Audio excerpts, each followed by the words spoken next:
ta femme, c'était la cocaïne. Ton orgasme, tu l'avais avec la cocaïne. Il m'a dit, oui, c'est vrai. Je lui ai dit, mais maintenant, il va falloir faire un choix. Cette femme ou cette femme? Il a goûté ce plaisir-là, il veut encore plus goûter. Des personnes qui vont arrêter pendant 2 ans, 3 ans, 4 ans, j'ai rencontré même 10 ans, et hop, un jour, il replonge. Ouais. Quelqu'un qui s'isole peut créer de nouvelles addictions à travers cet isolement-là. Certains parents vont être contents, entre guillemets, que leur enfant ne sorte pas. Est-ce qu'on est prédisposé à être addict? Je dis toujours aux jeunes, attention au testing, on ne teste pas. À développer un plaisir rapidement, et que la dopamine monte rapidement et que tu deviennes addict.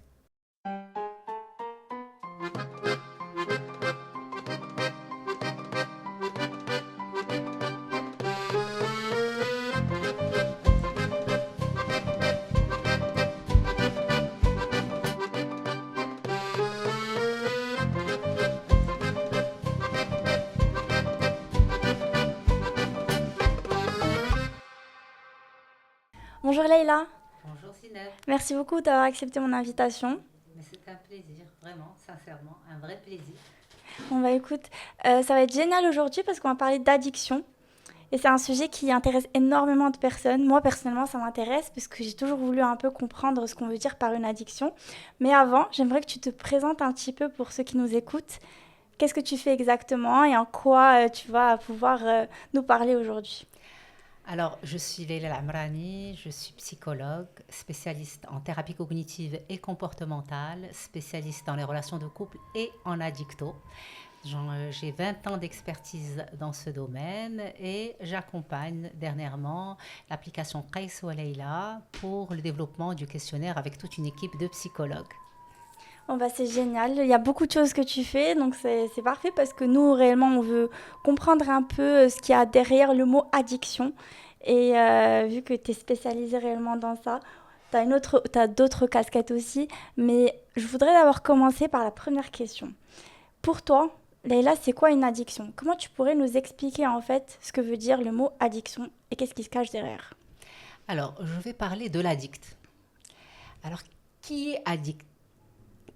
Qui on pourrait appeler comme étant un addict? Alors, l'addict, c'est cette personne qui va consommer et qui va ne plus pouvoir vivre une vie normale sans avoir consommé et où toute sa journée, c'est-à-dire depuis son réveil, sa vie tourne autour de la consommation. C'est quoi?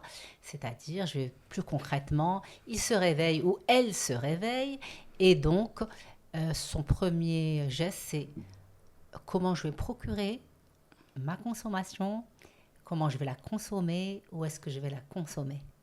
Donc, quand on arrive à ça, c'est qu'on est addict, c'est qu'il y a une problématique et l'addiction, c'est une maladie. Beaucoup de gens ne le savent pas, mais l'addiction, c'est une maladie, ça fait partie des maladies.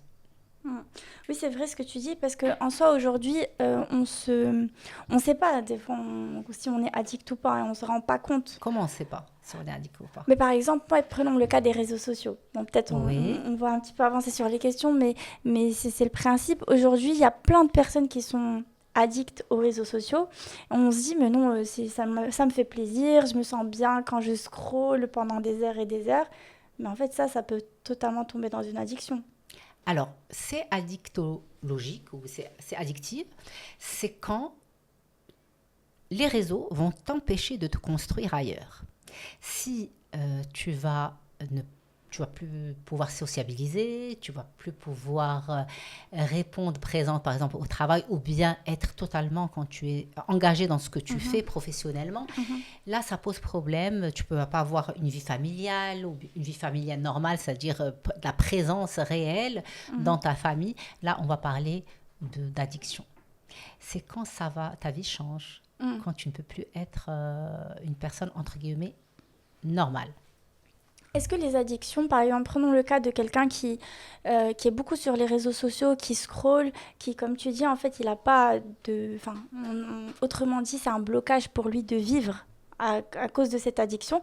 Est-ce que ça peut tomber dans la dépression, dans quelqu'un qui va s'isoler? Est-ce que ça peut avoir des conséquences très dramatiques pour par la suite peut-être créer des, comme tu dis, des maladies qui sont beaucoup plus grave pardon, qu'une simple addiction. Eh bien, si tu t'isoles, déjà, l'isolement est un facteur qui peut déclencher des maladies mentales. Ok. D'accord? Et l'isolement peut déclencher le minimum, c'est l'angoisse, la dépression, parce que tu t'isoles du monde extérieur et la sociabilisation est un facteur protecteur de maladies mentales. Sociabiliser. Oui. C'est très important. C'est pour ça que dans les écoles, des petits, on dit aux parents, pardon, est-ce que votre enfant invite des enfants, même à l'âge très jeune de 3 ans, petite garderie, en nursery. Donc, est-ce que tes enfants invitent? Est-ce qu'ils sont invités? Comment ils se comportent? Et c'est important d'être dans la vie sociale dès l'enfance.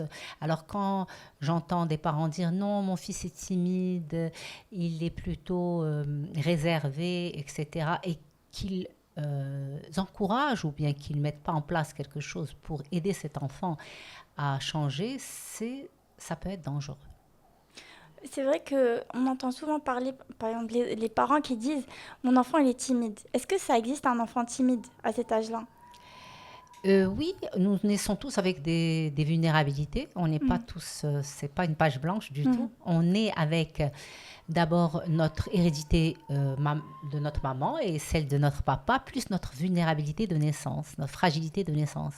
Et à ce moment-là, toutes les interactions qui vont se mettre en place dès la naissance, je dis bien dès la naissance, vont faire que on va être plus timide, pas timide, plus ça, pas comme ça.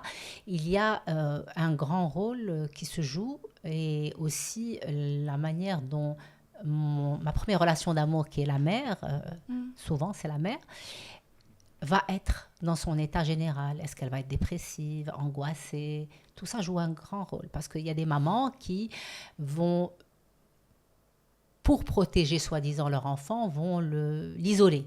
Parce qu'il est petit, عندك العين, عندك يشوفو, عندك يطيح, عندك يوقع له شي حاجة. Et donc ça, c'est un facteur fragilisant.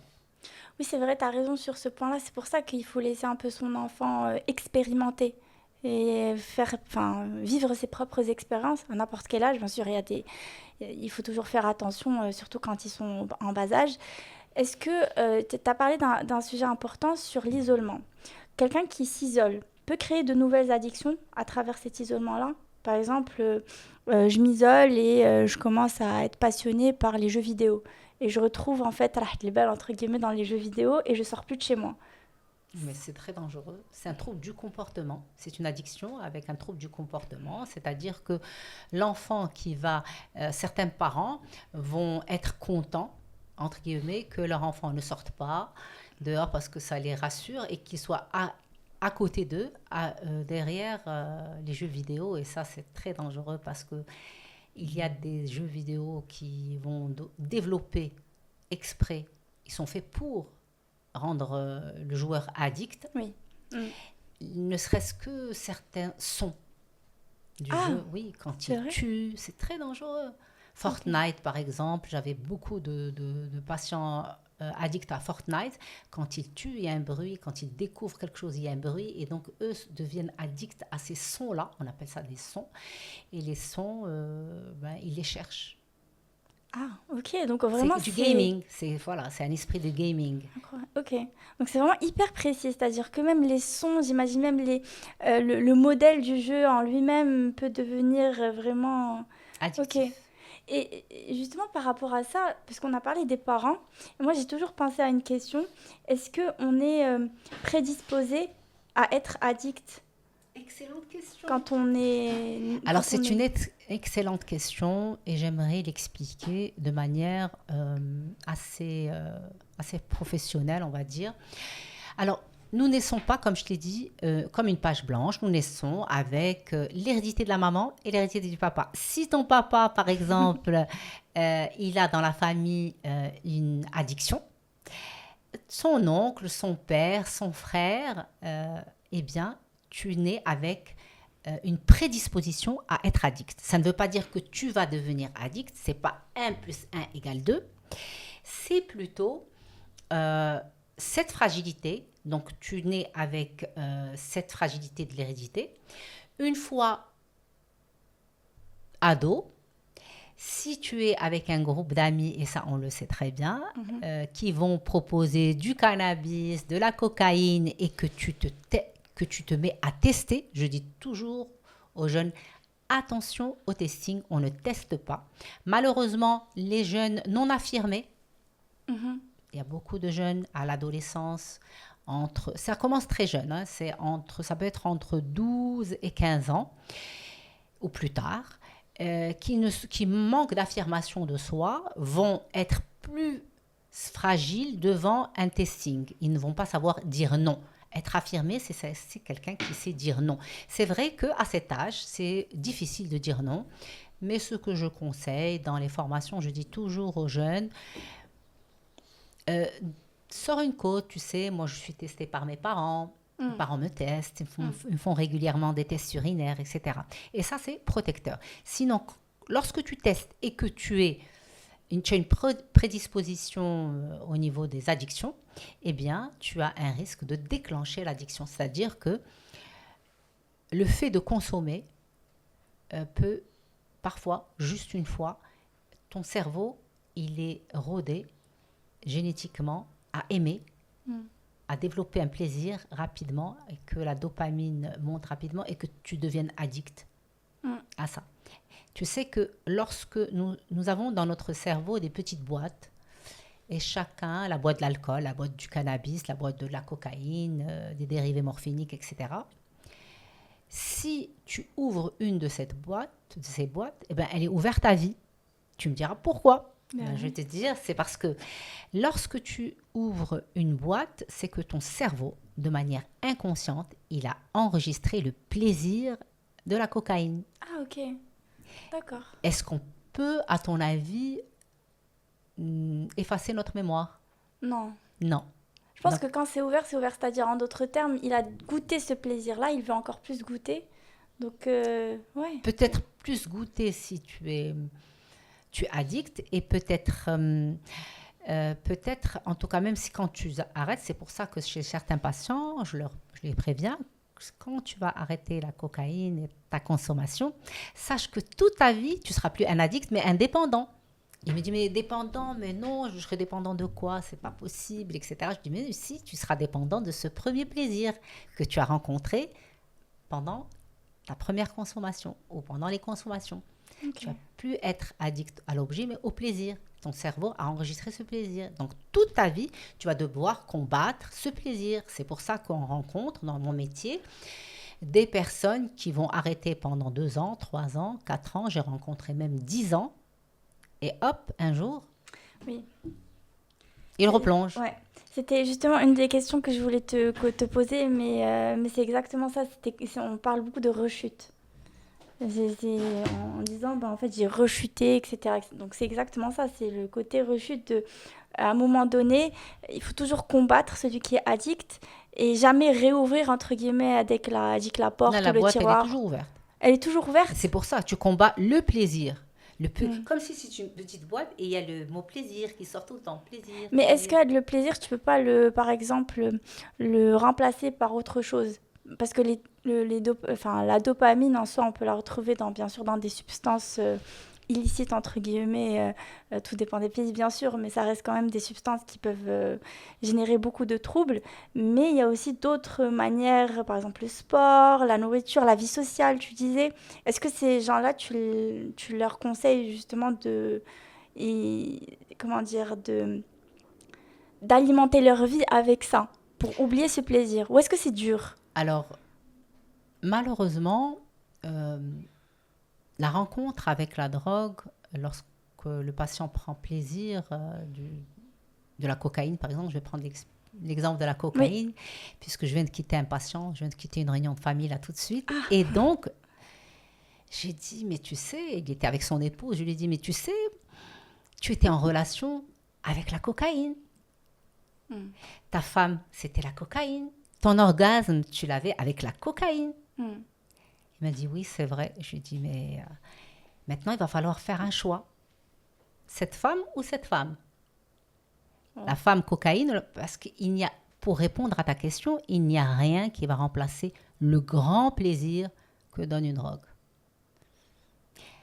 Il n'y a rien. Il y a plusieurs choses à mettre en place. Donc, s'il n'y a pas qu'une chose à mettre en place, le côté social, le côté familial, le côté professionnel, le côté hygiène de vie, c'est-à-dire je dois dormir le soir, me réveiller le matin, je ne fréquente pas n'importe qui, je ne peux pas me mélanger à n'importe qui, et je sais très bien que combien même toute ta volonté, la drogue est plus difficile, l'envie, combien tu es motivé, tu ne peux pas te poser en danger. Te mettre en danger lorsque tu fréquentes les mêmes personnes qui consomment, lorsque tu ne changes pas ton numéro, il y a beaucoup de choses à mettre en place. Il n'y a pas une seule chose à mettre en place. Malheureusement, ça serait trop facile. Le sport seul est insuffisant.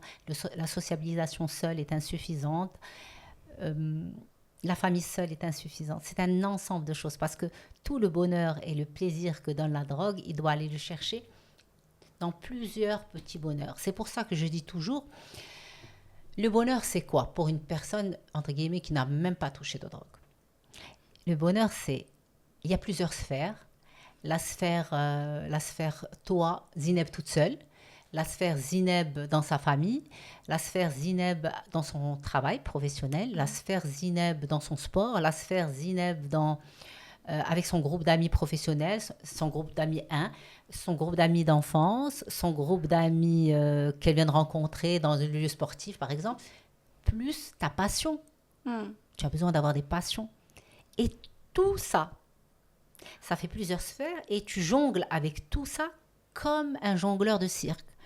Parce que c'est quoi jongler? C'est-à-dire que quand je ne suis pas bien au niveau professionnel, et ça arrive à tout le monde, eh bien, je vais chercher de manière spontanée, inconsciente, puisque moi, j'ai au fort tracé les sphères. Je les ai préparées. Elles sont là de manière... c'est ta capacité, c'est ta richesse qui a fait que... Eh bien, ces sphères vont venir te nourrir lorsqu'il y a des moments difficiles. Les amis 1, quand je ne suis pas bien avec les amis 1, les amis 2, ma passion, eh bien, tu as plusieurs recours. Il n'y a pas un recours. Non, c'est vrai. Et même, j'ai pensé à une technique, je ne sais pas si japonaise, enfin une technique japonaise ou chinoise. On appelle ça ikigai. Et en fait, je ne sais pas si on parle la même chose, mais ça parle justement de ça. On a différents aspects et ces aspects-là doivent être, entre guillemets, alimentés, enfin riches, justement, pour qu'on puisse être un peu plus apaisé et qu'on puisse avoir un sens dans la vie. Oui. Et imagine-toi, quelqu'un qui se drogue pendant, je ne sais pas, on va dire 2 ans. Et qui prend de la cocaïne pendant 2 ans. Et donc, au bout d'un moment, il s'est enfermé au moment où il prend sa cocaïne tout seul ou bien avec les groupes qui se consomment. Et au bout d'un moment, quand on lui enlève, il décide d'arrêter. Ouais. Donc, il rentre en hospitalisation parce qu'on n'arrête pas comme ça. Ah, il faut être suivi. Il faut être accompagné par un psychiatre addictologue. Okay. Addictologue, par toute une équipe, un psychologue spécialiste en addictologie, en thérapie cognitive et comportementale, parce que c'est elle qui donne de très bons résultats. Et avec tout ça, ce n'est pas suffisant parce que tu mets en place une structure pour l'aider à enlever sa drogue, mais il va falloir construire un projet de vie. C'est pas suffisant. Donc, c'est pour ça que les prises en charge en addiction sont très longues. Enfin, très longues, oui, elles sont assez longues. Ça prend combien de temps, par exemple, quelqu'un qui a été addict, que ça soit la drogue, que ça soit, par exemple, en général, on parlera des types d'addiction, mais un type d'addiction, par exemple, niveau 5, c'est quoi niveau 5? À toi de me dire. Dis-nous, par exemple, c'est quoi le type d'addiction? Alors, je vais t'expliquer. Moi, je ne calcule pas en niveau 5. Moi, je calcule par âge et temps de consommation. Âge et temps, ok. Alors, si tu as consommé à 15 ans et que tu veux arrêter à 18 ans, c'est pas comme si tu as consommé à 18 ans et tu veux arrêter à 20 ans. Si tu as consommé à 15 ans et que tu veux arrêter à 20 ans, c'est pas la même chose. Si tu as consommé à 18 ans et que tu veux arrêter à 25 ans, ce n'est pas la même chose. Alors, avec mon expérience, il y a des étapes. Celui de 18 ans, celui de 20 ans, et celui de 25 ans, et celui de 30 ans. Après 30 ans, on fait des allers-retours. Si tu as commencé à consommer à 18 ans, et qu'à 30 ans,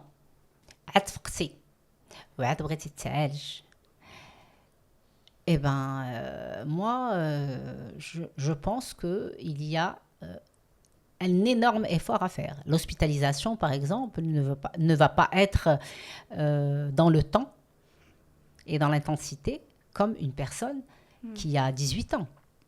Il a tout à construire. À 20 ans, il a tout à construire. À 30 ans, eh ben, tu es détruit et on doit te trouver un projet de vie. Et si ton cerveau est prédisposé pour pouvoir assumer un projet de vie. Sinon, on fait des petites étapes par étape. On va par étapes. Bon, dans tous ce genre d'exemples, j'ai des images de patients. Donc, je connais ça par cœur. Et je connais la maladie. J'aimerais bien que, si bien sûr tu es d'accord, sans mentionner le patient bien évidemment, que tu nous donnes un exemple qui t'a marqué, d'un patient vraiment qui est tombé dans une addiction très très profonde. Enfin peut-être un extrême, pas l'extrême, mais un patient qui s'en est bien tiré et un patient qui aujourd'hui qui continue de te marquer tous les jours. Écoute, j'en ai plusieurs qui m'ont marqué parce que c'est pour ça que je me suis retrouvée, comme j'ai toujours fait le couple, la thérapie de couple, et sur les réseaux, j'ai choisi de parler de couple parce que c'est plus enchantant, c'est plus doux, c'est moins agressif pour un psy. Okay. Face à l'addiction, c'est la maladie mentale. Et moi, je vois des parents souffrir. Je suis parent. Ouais, ça te touche. Avec tout le côté psy, c'est assez difficile de voir des parents souffrir, de voir le patient aussi souffrir parce que c'est lourd quand tu as consommé depuis l'âge de 15 ans et que tu as 32 ans. Ah ouais. Et que tu n'as rien construit. Tu as eu un diplôme, je ne sais pas comment, mais tu n'as rien construit, tu n'es rien arrivé à construire. Ouais. Et que tes parents pensent que le plus important, c'est ce qu'ils sont en train de faire. Je ne sais pas, je vais m'expliquer. Vraiment, il y a des parents qui vont être dans le travail, la carrière, et qui vont laisser passer certaines choses très importantes. Mais madame, monsieur, le prix à payer est beaucoup plus cher que ce que vous ramassez à côté. Il est plus cher émotionnellement, socialement, psychologiquement et financièrement. C'est un gouffre. Tu as l'impression que des fois, parlons juste du Maroc, parce que c'est sur quoi on habite au Maroc et c'est sur quoi on ressent plus les choses, je pense. Tu as l'impression que dans les familles marocaines aujourd'hui, c'est compliqué de parler d'addiction, que des fois c'est laissé de côté ou peut-être pas pris au sérieux. Non, alors, c'est pas compliqué. Je sais pas. Mais l'addiction au cannabis, elle est... souvent, on me parle de drogue dure. Mais la drogue la pire, c'est le cannabis. La plus dure, c'est le cannabis. C'est le premier déclencheur de maladie mentale. C'est le premier déclencheur de schizophrénie. Oui, parce que si tu es prédisposé à la schizophrénie, que tu as dans tes gènes la schizophrénie, eh ben, le cannabis, il va te faire éclater. Ah, هذا تشتت له الدماغ. Ah oui, c'est vrai. Ouais. Il a pris un joint, تشتت له الدماغ. Il a développé la psychose. Il a fait un accès psychotique et hop, j'espère parfois c'est des accès, on va dire, qui sont isolés de la maladie, mais il y a des accès qui vont déclencher la maladie. Et quand tu déclenches la maladie, c'est à vie. C'est ce que tu disais, tu ouvres en fait, elle dit que la boîte, la boîte de la maladie. Elle reste. Elle dit le mal de la schizophrénie, c'est à vie. La bipolarité, quand tu la déclenches, c'est à vie. C'est un traitement سي مرض مزمن يعني حياتك كلها خصك tu traites cette maladie. Et si tu ne la traites pas, eh ben, ça fait des accès psychotiques et c'est une dégradation au niveau cérébral. Et c'est un suivi par un psychiatre. C'est quoi la différence entre bipolaire, entre quelqu'un qui est bipolaire et quelqu'un qui est schizophrène? Je me suis toujours posé cette question. D'accord. Alors, le schizophrène, il a des hallucinations visuelles, auditives, il a sa réalité. Il crée sa propre réalité? Il croit en sa réalité, ses hallucinations sont sa réalité. Ok. Le bipolaire, c'est un trouble de l'humeur. Alors, le trouble de l'humeur, on peut avoir un trouble de l'humeur, mais ne pas être malade. Ne pas développer la pathologie de la bipolarité. On peut avoir un petit trouble de l'humeur et le gérer de manière... dans le côté professionnel, tu vas avoir beaucoup de gens qui ont des troubles de l'humeur et des familles de troubles de l'humeur, mais c'est pas toute la famille qui est malade. Il y en a qui vont gérer le trouble de l'humeur en investissant dans le sport, le travail, le business. Il y a beaucoup de gens qui sont de grands businessmen qui ont un trouble de l'humeur, mais ils le gèrent. Ils investissent ailleurs leur énergie. Ouais. Mais quand tu as la maladie, c'est différent.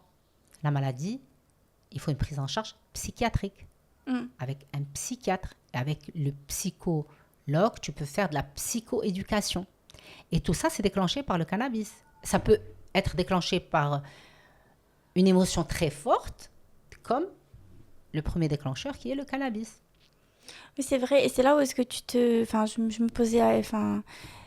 on se rend compte que, alhamdoulilah, que dans certains pays, le cannabis est illégal et on comprend pourquoi c'est illégal. Parce que en soi, je m'exprime. Aux États-Unis, par exemple, de par ce que je comprends, le cannabis est légal. Et je pense que le cannabis permet de faciliter la vie à certaines personnes qui ont des maladies très très fortes. Et c'est vrai. Et c'est vrai. Et des études ont prouvé ça. Mais quand tu as des maladies fortes. C'est ça. Et je pense que c'est une bonne chose, le fait de le rendre illégal, parce qu'en t'écoutant, franchement, je me dis que heureusement qu'il y a certaines personnes qui n'ont pas ouvert cette boîte, parce que cette boîte-là, elle restera ouverte continuellement.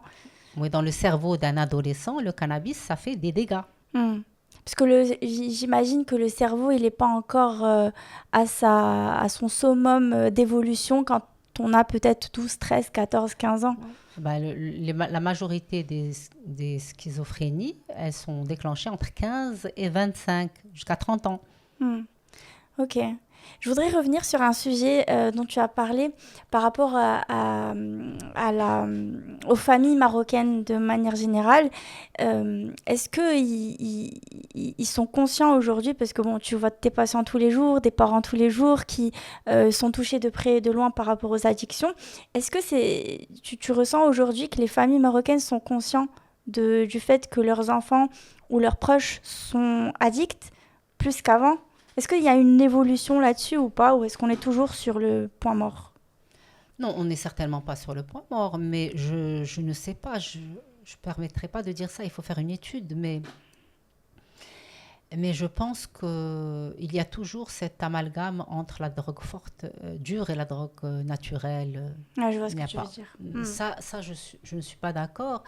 Et puis, je dis encore que le cannabis, c'est la drogue qui fait le plus de dégâts. Donc, il est important de vérifier et pourquoi pas faire des tests aux adolescents. C'est dur de dire ça aux parents parce que ça n'arrive pas qu'aux autres, ça peut arriver à toi. C'est la réalité. Souvent, dans des familles conservatrices où il y a beaucoup de aïb ou hchouma ou tarbiya ou l'éducation, etc., ils pensent que ça ne peut pas leur arriver. Eh bien, ça peut vous arriver. Parce que c'est des fragilités humaines qui font que vos enfants vont, de manière, vont être plus fragiles, plus sensibles, plus attestés. Et qui peuvent tomber dans ça. Ouais, c'est vrai. Je sais pas, peut-être que les écoles devraient mettre sensibiliser en fait sur ces sujets-là. Et c'est parce que j'ai l'impression que la fréquentation, ça commence déjà par l'école. Oui, complètement.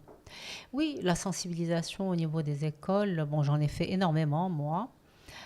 quand j'étais à l'hôpital, on a fait beaucoup de sensibilisation. Je faisais partie d'une association et on a beaucoup œuvré dans ça, mais c'est pas suffisant. Il faut que les parents s'y mettent. On peut pas sensibiliser que l'enfant. La sensibilisation, c'est familial et aussi l'enfant. Les parents doivent prendre conscience du changement. Mon fils, ma fille a changé, je dois chercher à comprendre. Mon fils, il faut aller comprendre pourquoi. On ne peut pas dire mais gaz, le prof, etc. Non. ولدك ما بغاش يفيق خاصك تمشي تفهم علاش. بنتك تتخاف اكثر من اللازم خاصك تعرف علاش. كاين de l'angoisse, des crises d'angoisse, il faut aller savoir pourquoi. Parce que ça peut déclencher aussi des angoisses. Elle est dépressive, aller savoir pourquoi et faire des tests. Ça existe, les tests partout. Ouais, c'est vrai. Tu as dit un truc intéressant, c'est que par rapport aux parents, comment est-ce que je sais que mon fils ou ma fille commence une addiction? Tu as parlé du sommeil, tu as parlé de la peur. Est-ce qu'il y a d'autres? La paresse, les gaz, mais tu des gaz, mais tu as il manque de concentration, l'humeur, il devient irritable.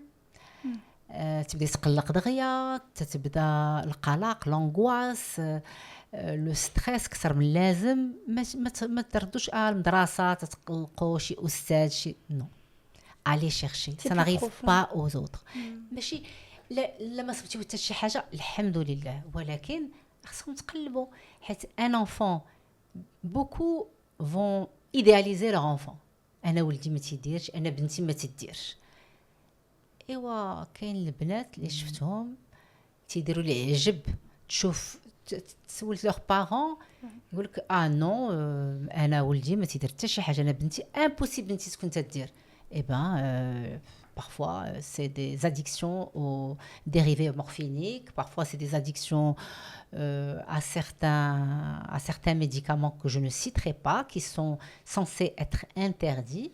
Okay. Mais voilà. Il y a des médicaments qu'on peut prendre sans ordonnance, c'est ça? Il y a des médicaments qui sont censés être prescrits avec ordonnance et qu'on donne. Le dentiste va donner pour une douleur. Les antidouleurs, interdits.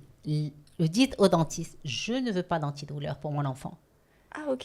Les sirops de la toux. Il faut faire attention. Les sirops de la toux? Oui. Tu peux nous donner nous expliquer un peu plus? Je ne vais pas te donner le nom. Non, pas les noms. Nous expliquer en fait. Non, bien sûr, on ne donnera pas le nom parce que c'est écrit dans le prospectus. Ah, ok. Parce qu'aujourd'hui, les sirops de la toux, on le donne par exemple, à un enfant en bas âge qui a, je sais pas moi, 3-4 ans, on peut lui donner un sirop de la toux. Ça aussi, c'est pas bon en soi. شحال من عطات le sirop de la toux le bébé ديالها باش ينعس. Ça, par contre, c'est dramatique. Oui, parce que peut-être qu'elle n'était pas bien. Les parents c'est pas facile. ولكن الواحد خصو يقلب على d'autres solutions parce que بلا ما تشعر tu développes un cerveau d'addict. Ah ouais, d'accord. Ok. En fait, l'intention derrière, en tant que maman, elle n'est pas mauvaise, mais elle est inconsciente. Parce que quand il va grandir, l'enfant qui a 3 ans et on lui a donné en fait cette substance-là qui est licite de base, il va grandir avec une addiction. Un risque. C'est-à-dire qu'il devient plus fragile qu'un autre. Il y a un risque. Tu le mets en danger. Et les anti-inflammatoires, tu en as parlé aussi. Donc ça aussi, c'est un... Je n'ai pas parlé d'anti-inflammatoires. C'était quoi que tu avais parlé? Les dérivés morphiniques. Les dérivés morphiniques. Ok. Les dérivés morphiniques, ça aussi, c'est un sujet qu'il faut... C'est vendu. Tu peux t'en procurer. Ok. Donc il faut faire quand même attention aussi sur ce qui est sur la place. Oui, mais comment gèrent vos enfants, ne serait-ce que la molécule de la paracétamol. Comment ils la gèrent? Qu'est-ce qu'ils en font? Est-ce qu'ils en prennent tout le temps? Pourquoi mon enfant a besoin de prendre la paracétamol tout le temps? Pourquoi mon enfant a besoin de faire ça? C'est important. Qu'est-ce qu'il gère avec ça en réalité? Ouais. Moi, j'ai l'impression que bah, je sais, c'est mon impression personnelle, mais que des fois, je suis pas parent, donc je saurais pas vraiment donner mais je pense que des fois, on a ce côté de mon enfant, ça va jamais lui arriver. C'est chez les autres, mais c'est pas chez nous, c'est ce que tu disais. Mais aussi, il y a quand même un peu de chouma derrière. Il y a un Parce petit que c'est peu, mon difficile enfant, de ça va dire. pas lui arriver. Là, Ouais. ben, d'ahna من نديرو, mon enfant, ça va pas lui arriver. C'est déjà ça, c'est un peu non, ça arrive qu'aux autres. Oui, بغير الحشومه c'est حاجه اخرى. Et donc mon enfant ça va pas lui arriver donc je sais mais ton enfant il change. Hmm. Il faut te poser la question علاش il change. وماشي حشومه انا ما نقدرش نقول لولدي يدير تيست mais pourquoi pas? mais Hmm. je m'en fous de son avis à ton fils. Et à ton fils, tu dois lui dire, je m'en fous de ton avis. Moi, je suis là pour te protéger. C'est mon rôle. Ah oui, غيتعقد. ماشي هادشي اللي غيعقدو. اللي غيعقدو هو la consommation avec le temps. L'addiction qui va s'installer. Hmm. أما le test, tu ne joues que ton rôle de parent sécurisant. الأهل اللي تعطيو الأمان لوليداتهم هما اللي تيقولوا لا اللي تيحطوا الحدود. Les parents qui posent des limites, c'est eux les parents sécurisants. Des parents اللي ما تيحطوش الحدود, ce sont des parents insécurisants. C'est avec ces parents que tu trouves beaucoup de fragilité.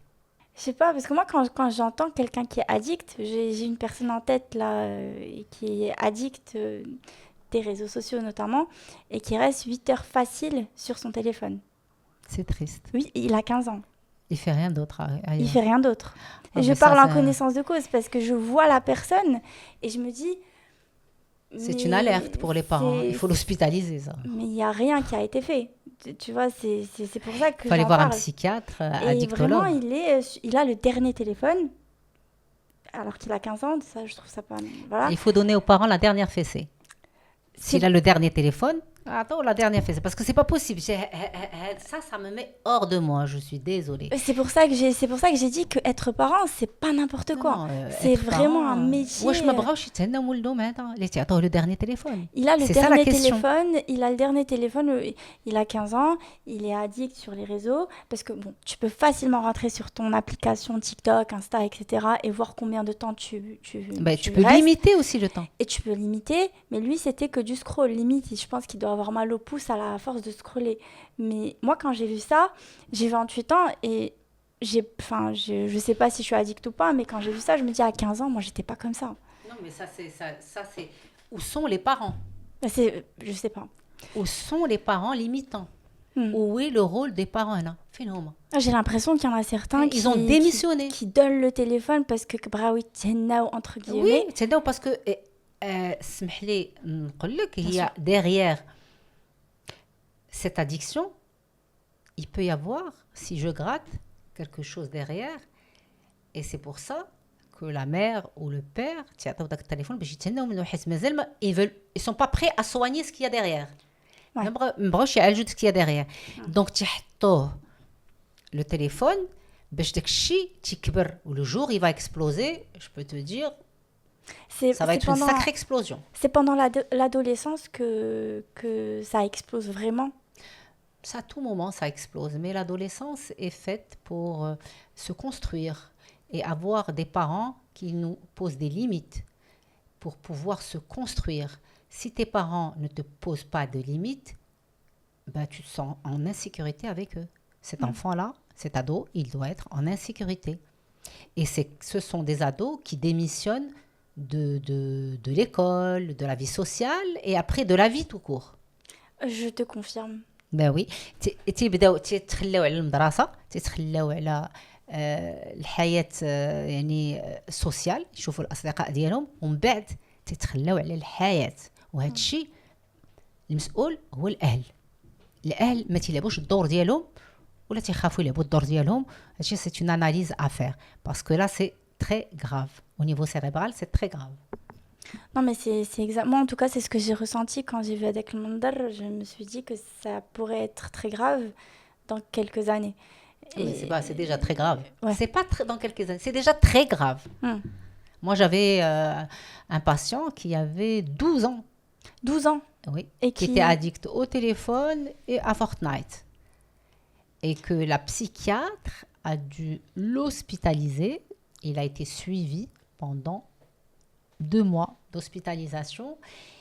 Mais, encore une fois, le papa avait du mal à suivre les recommandations. Chez nous, les recommandations, on ne donne pas de téléphone à un enfant de 12 ans. Il y a mettre en place une discipline de vie sociale, sportive, activité et l'école. Il avait du mal à se réveiller le matin. Et donc, le papa, au bout de 2 semaines, « واش نظهر لك دكتورة نخليو له التليفون ياك دابا راه دار مزيان. الله يهديك اسيدي علاش تخلي له التليفون راه يلاه بدينا الخدمه. التليفون ما خصوش يكون عند ان enfant de 12 ans. اش غايدير ان enfant de 12 ans بالتليفون؟ واش انت استاذ عشتي بالتليفون؟ Non, mais c'est vrai. Ben oui, je comprends pas. لا انا ما عشتش، ولكن عرفتي هاد الدكتور هاد الجيل هذا راه ما تيخلينيش نخدم، تبقى يصدعني بالتليفون، تبقى يعيط ليا وبابا تعطيني التليفون وبابا فوقاش تعطيني التليفون. قلت له monsieur راه c'est vous qui devez être suivi et c'est la réalité, c'est les parents qui doivent être suivis. Oui, c'est ça. C'est pour ça que je dis que être parent, c'est... Être parent, il faut غير كونوا des parents ordinaires. غير كونوا des parents بحال والديكم. غير حاولوا تشبهوا الوالدين. ما تحاولوش تعطيو ولادكم كل شيء. حاولوا تعطيوهم داكشي اللي عطاوكم والديكم. N'essayez pas, vous n'étiez pas privé. راه ما كنتيوش privé, كنتيو dans la frustration. La frustration راه شي حاجه مهمه بزاف، هي اللي تتخليك تبني راسك، تكبر، تمنى، تحلم، تسنى. Elle t'apprend la patience, la persévérance, construire. نبني هادي نتسناها، نحط هاد الياجوره هنا ونتسناها، ونعاود نحط السيمه ونعاود نتسنى. ما يمكنش. ما بناوك والديكم بناوكم وانتم ما بغيتوش تبنيو ولادكم. Est-ce que, par rapport à ce que tu viens de dire, est-ce que tu as l'impression que aujourd'hui les générations deviennent dépendantes à l'image, à tout ça, à tout ce qu'on retrouve? Parce que je pense que les gens, ils avaient pas ce genre d'addiction. Ils avaient peut-être d'autres addictions, mais ils n'avaient pas l'addiction de toujours être à l'affût, de toujours savoir ce qui se passe, les actualités. Tu vois ce que je veux dire ou pas? Ils n'avaient pas d'exchikamel. Et aujourd'hui, on ne peut pas sortir de chez soi sans son téléphone. On a l'impression que c'est un organe à part entière. C'est la réalité. Donc j'ai l'impression vraiment que cette génération... Tout se passe dans ton téléphone. Ouais. Tes mails, tes appels, tes messages, ta vie, elle est sur ton téléphone. Ta banque, elle est sur ton téléphone aujourd'hui. Mais du coup, ça, c'est pas une addiction. C'est pas finalement un type d'addiction qu'on nous a un petit peu... parce qu'aujourd'hui, c'est comme ça, en 2025. On va pas rendre toute chose, la mettre dans la dictologie. Ok. On va dire qu'aujourd'hui, dans l'évolution de notre vie, on a mis en place une manière de vivre avec un téléphone, un smartphone, avec ton mail, etc., etc.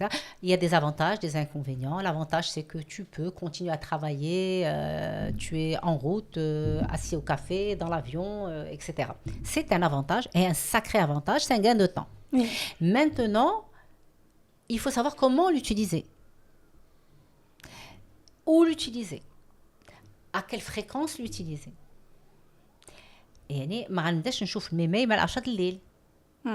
الميل ديالي تنحدد لهم واحد الوقت. ما غنبداش نجاوب الناس مع واحد الوقت. تنبدا نحدد راسي. Je mets des règles. C'est comme la vie, c'est comme les parents. Ils mettent des règles à leurs enfants. Toi, tu te mets des règles avec toi. Voilà l'heure du truc, voilà l'heure des réseaux, voilà l'heure de... Et je n'ai pas besoin de savoir tout ce qui se passe sur les réseaux. Ouais. Si mon métier, par exemple, je suis psy des relations de couple et sur les réseaux, je dois passer un peu de temps, je passe pour voir un peu ce qui se passe. Et puis j'arrête. Et puis je vais dans la vie. La vie, c'est pas le téléphone. C'est pas ce qui se passe sur les réseaux. Ah mais bien sûr. La vie, c'est quand je viens te voir et que je fais un podcast. La vie, c'est quand je vais à mon travail. La vie, c'est quand je vois mon ami. La vie, c'est quand je vais visiter mes parents. Et quand je bois un thé avec mes parents. La vie, c'est quand je vais à la cuisine, j'ai un gâteau, la crèchelette. C'est ça la vie. Ouais. Et la vie, c'est quand je vais rigoler, quand je vais me poser et voir un film, regarder des films, quand je vais ouvrir un livre et que je vais lire quelques pages par jour. La vie, c'est tout ce qui se passe autour, hors téléphone. Est-ce qu'il y a des addictions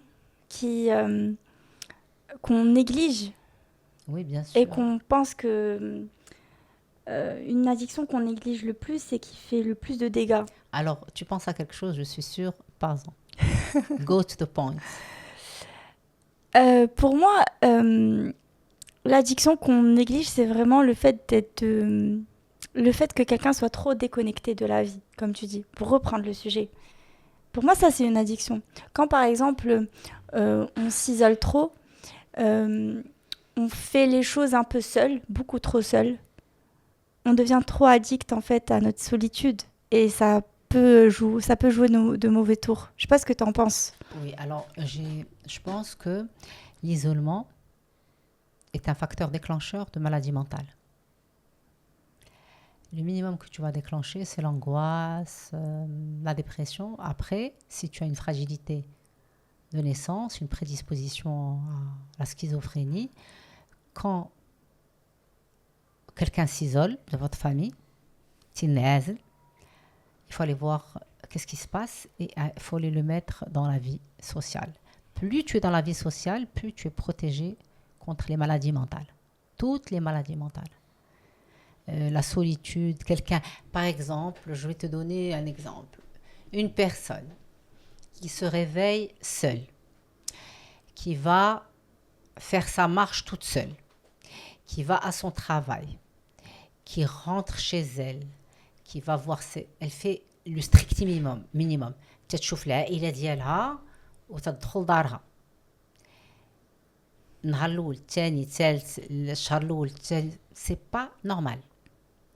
Une personne qui n'a pas plaisir à sociabiliser, à rencontrer des gens, à se mélanger. Quand je dis c'est pas normal, j'aime pas dire ce mot, mais tu te fragilises.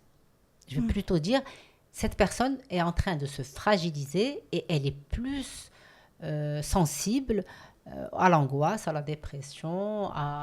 Elle va toujours être angoissée, hein, c'est sûr, parce que ça c'est d'or wahdo. Ouais, c'est vrai.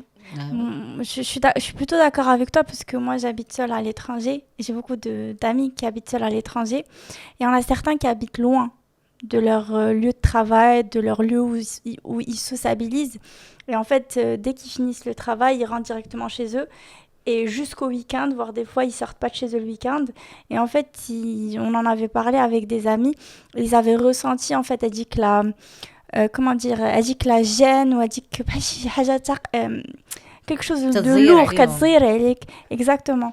Et il y a plein de personnes qui ont plutôt, ils ont plutôt pris la décision de vivre dans une ville peuplée avec beaucoup de monde, etc. Bravo. Pour justement traiter, en fait, elle dit que la solitude qui peut être une addiction. Ouais. Ok. Est-ce que tu as quelque chose de dire, enfin quelque chose que tu aimerais dire avant la fin de notre podcast, peut-être une conclusion globale. Qu'est-ce qu'on pourrait nous mettre en place dans le cas où on sait qu'on est addict? Je vais parler d'un exemple d'un polyaddict.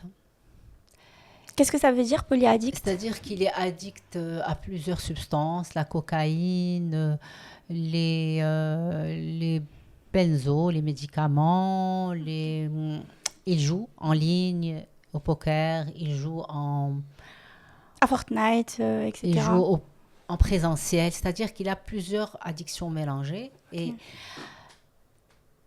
Et je veux dire tout simplement que si tu ne te soignes pas, ça ne va faire qu'empirer. Moi je vais aller loin, à partir de 20 ans. Si tu ne te soignes pas, ça va faire qu'empirer. On est en train de soigner avec l'équipe une personne de 30 ans. et une autre de 40 ans. 40 ans. Mhm. Et c'est quoi leur type d'addiction? Polyaddicts, Polyaddict aussi. tous les deux. Pour les deux, ok. Parce qu'avec l'âge, c'est sûr que tu deviens polyaddict. Si tu consommes depuis l'âge de 15 ans et que à 25 ans, c'est plus suffisant. La cocaïne n'est plus suffisante. Il faut rajouter d'autres Il faut substances. prendre les benzos pour descendre. Les benzos pour descendre, il faut remonter. Donc tu deviens addict à plein de choses pour continuer à avoir un semblant de plaisir parce que tu n'as plus le plaisir. Tu te maintiens. À 30 ans, tu es toujours addict. Tu fais juste te maintenir et tu sais même pas ce que tu maintiens. Ah, tu sais pas ce que tu maintiens. Et qu'est-ce que vous mettez en place, par exemple, toi, par exemple, quand tu suis ces patients-là, 30-40 ans, qui sont polyaddicts et qui sont arrivés à un certain stade assez grave, voire très grave, tu mets quoi en place exactement? Je mets en place les parents. Je les mets devant moi et je les regarde droit dans les yeux et je dis maintenant, tu as été en échec. Mais je ne vais pas leur dire face, mais d'une manière... Un peu plus, voilà. Voilà. Et tu vas me laisser faire mon travail? Ou bien, tu prends ton enfant, et parce que moi, je me développe des relations super humaines, et c'est très triste quand je vois de manière inconsciente,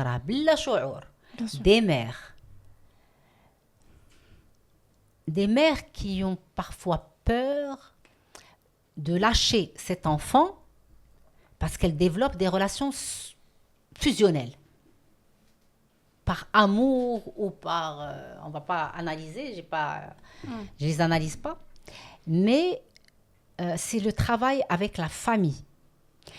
Quand la famille a intégré que son enfant est addict et que ça va empirer, et que ça va devenir catastrophique, il va devenir un danger pour eux, pour les parents, et qu'ils vont me laisser faire mon travail.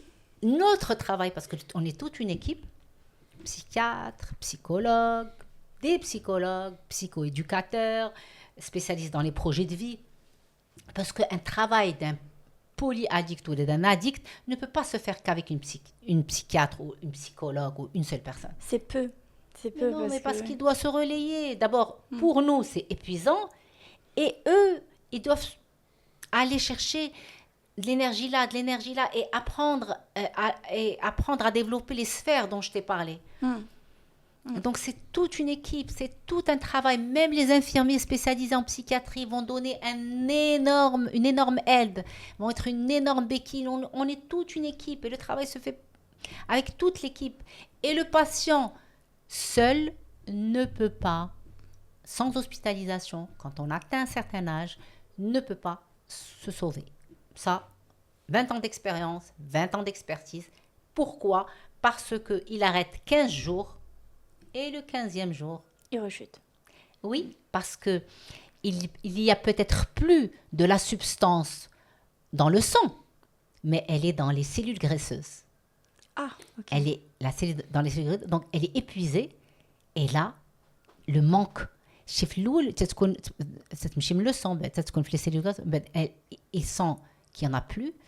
Et là, il y a un manque qui se déclenche. Il lui dit, mais moi, je suis arrivée à arrêter 2 semaines, docteur. Vous savez, Et voilà, le plus dur, c'est la 3e et la 4e semaine.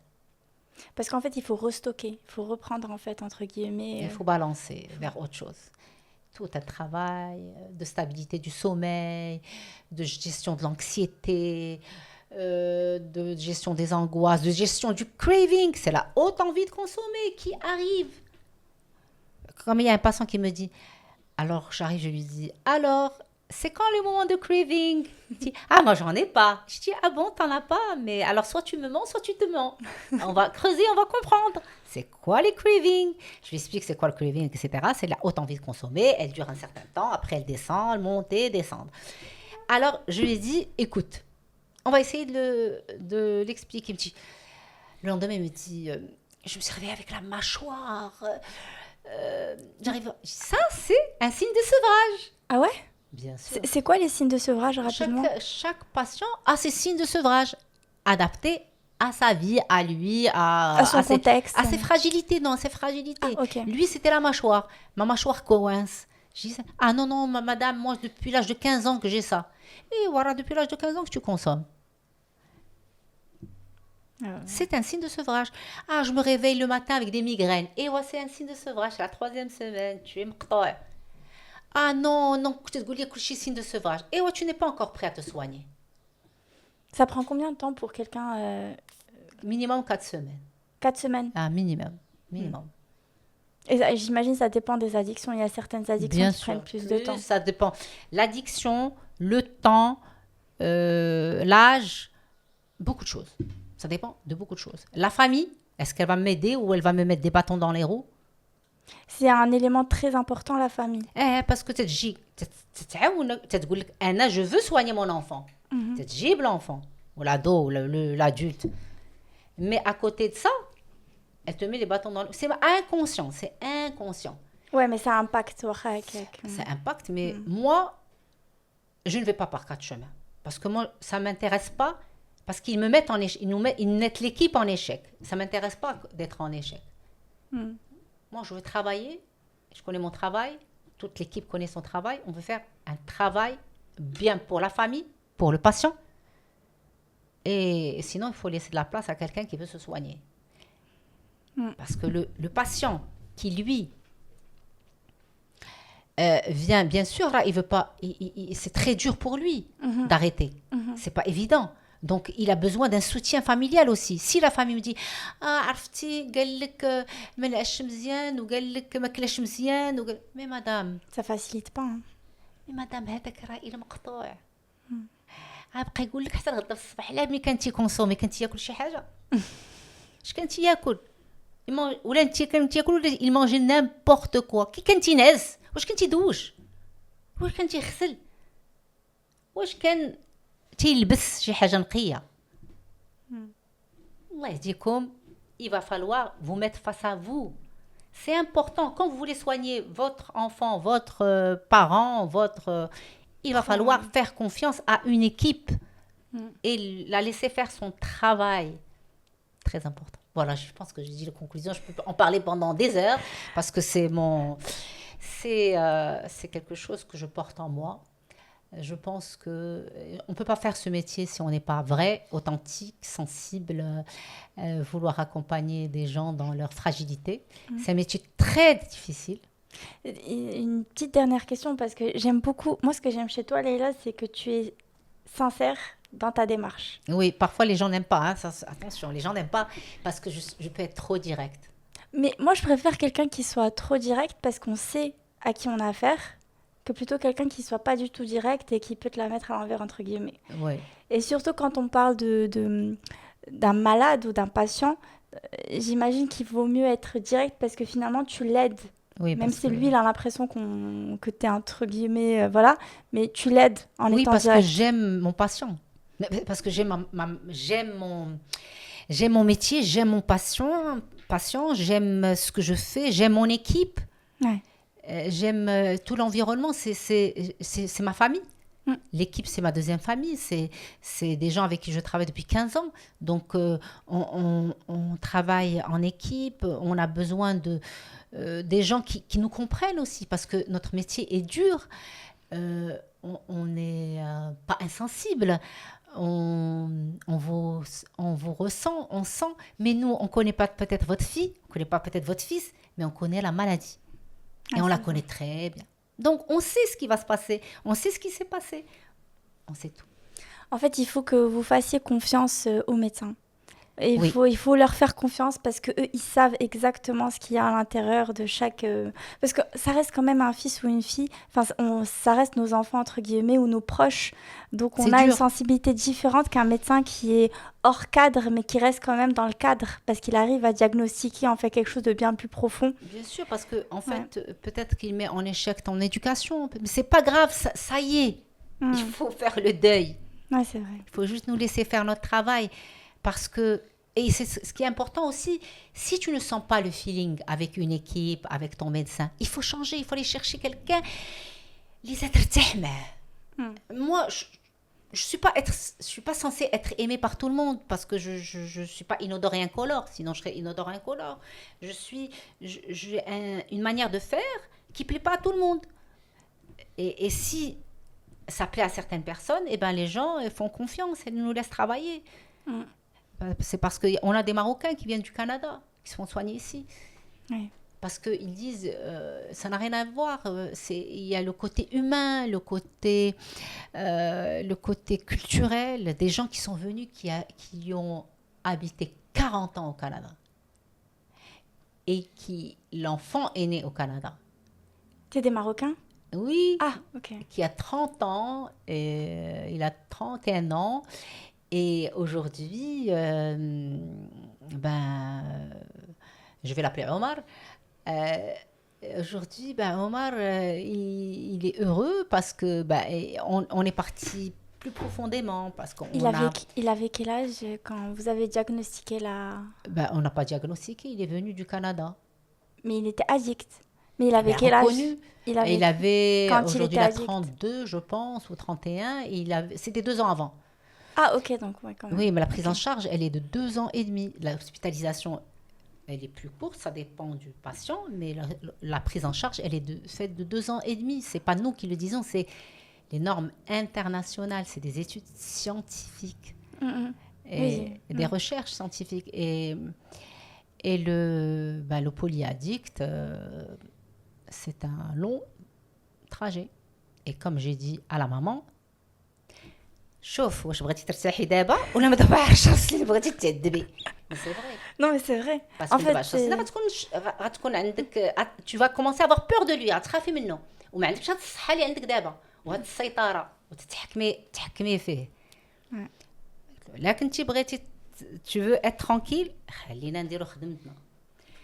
Si tu as peur pour lui alors que il a 30 ans, il t'a fait voir des choses العذاب الأليم ومازال tu as peur pour lui, ما عندك ياكل وشنو كلا وتديروا الكوتي ولا ما تديروش الكوتي. Bon, en fait, tu l'aides pas. En fait, vous me prévenir que guérir.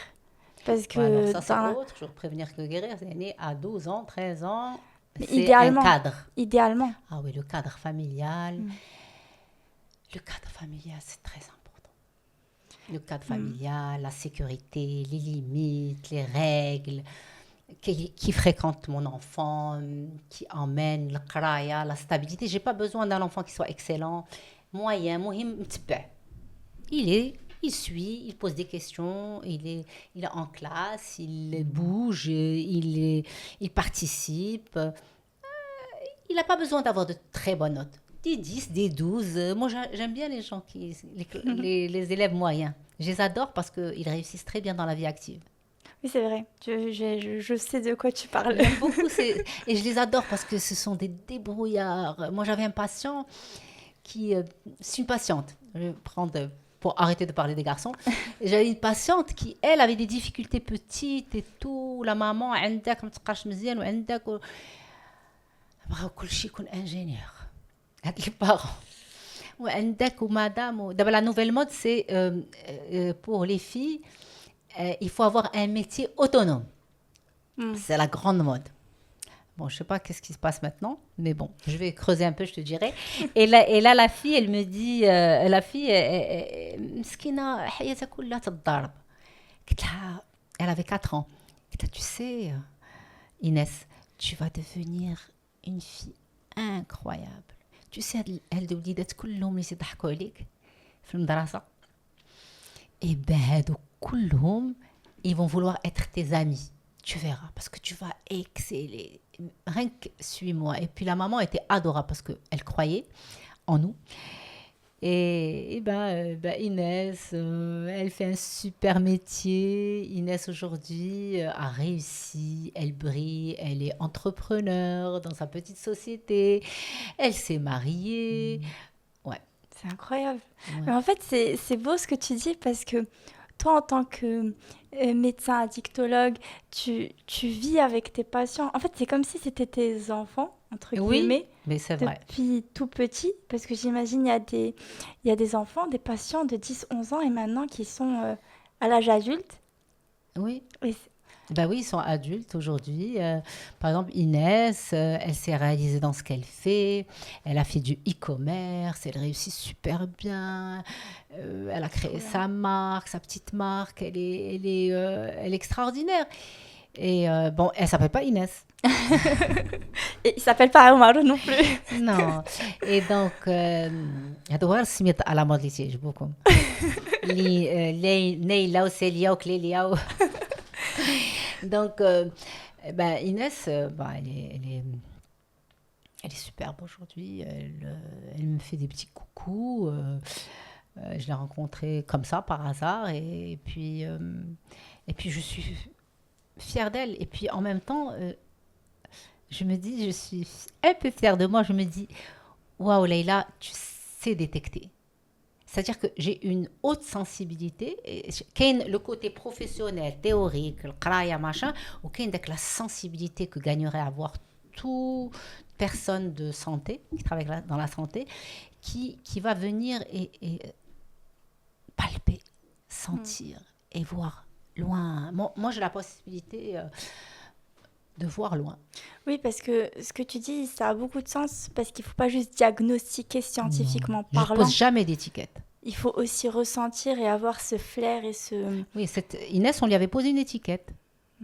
Et j'ai dit, moi, je n'aime pas poser des étiquettes. Même chez les adultes. Ben, parce que chacun est un cas à part. Et je dis, écoute, Inès, on va travailler avec elle doucement. Et Inès, rapidement, je pense qu'à l'âge de 11 ans, Inès, elle commençait à se démarquer. À l'âge de 15 ans, elle était bien démarquée au niveau de ses études, excellée. Et puis, aujourd'hui, c'est une jeune femme magnifique. Accomplie. Ah, ça fait plaisir. C'est pour ça qu'il faut faire confiance aux médecins. Il faut leur faire confiance. Il faut faire confiance. Et si tu n'as pas le feeling avec un médecin, il faut le changer. Il ne faut pas attendre. Il faut chercher parce qu'il y a plusieurs styles de médecins, plusieurs manières de prendre en charge. La prise en charge, Exactement. Merci beaucoup, Leïla. Avec Merci. plaisir. C'était très intéressant. Merci et à je toi. ressens la passion que tu as dans ton métier. Et ça fait plaisir de voir que tu as cette passion parce que nous, en tant que patients, on a besoin de ressentir ça. Et le feeling est là, donc c'est génial. Merci encore une fois. Ça m'a fait vraiment plaisir de pouvoir partager des vrais moments et de dire, surtout, je pense que ton podcast, il faut beaucoup le valoriser. Je te dis bravo parce que ça aide beaucoup de gens. C'est une manière d'aider beaucoup de gens et surtout de manière simple comme ça et de relever plein de points d'interrogation pour les mamans, les papas. Voilà. C'est l'objectif. Moi, je fais ce podcast vraiment avec le cœur, comme je t'avais dit en off. Je le fais avec le cœur. J'ai envie que... je sais pas, je sais que les consciences sont éveillées, mais le fait que tu nous parles justement des addictions, etc., de la manière de comment tu parles, je pense qu'à la fin, ceux qui nous écoutent vont comprendre certaines choses qu'ils n'ont pas compris avant. Et c'est tout le principe de ce podcast-là. Oui. Donc, merci encore une fois. Merci à toi et je te dis à la prochaine fois peut-être. Yes, à la prochaine fois.